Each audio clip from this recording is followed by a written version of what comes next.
consigo despejar este dolor, que te extraño y me hace falta tu presencia, tus reclamos a mis faltas también. No interrumpes, como siempre escuchas todo lo que cuento, mis molestias, mis desdichas y mis triunfos. Te consulto y no contestas nada, nada. Como extraño escucharte una vez más. Quisiera volver en el tiempo y revivir felices días, reír una vez más juntos los dos, sin perder detalle de todos tus gestos. Quisiera volver y poder sentir de ti un cálido abrazo, contemplar esa gran luz en tu mirada, tantas cosas que quisiera compartir. Me daría por mirarte una vez más, pero solo puedo ver tu fría cruz.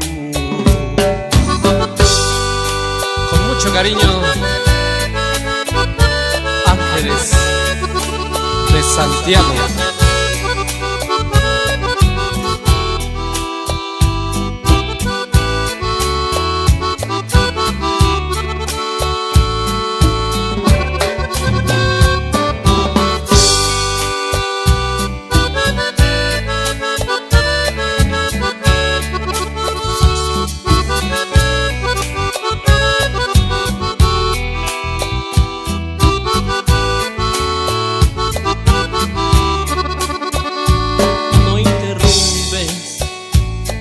Siempre escuchas todo lo que cuento, mis molestias, mis desdichas y mis triunfos. Te consulto y no contestas nada, nada. Como extraño escucharte una vez más.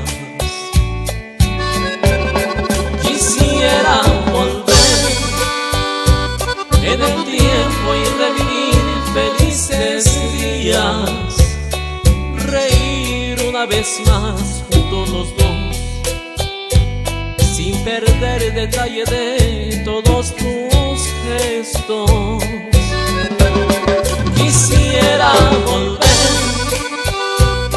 y poder sentir de ti un cálido abrazo, contemplar esa gran luz en tu mirada, tantas cosas que quisiera compartir. Quedaría por mirarte una vez más, pero solo puedo ver tu fría cruz.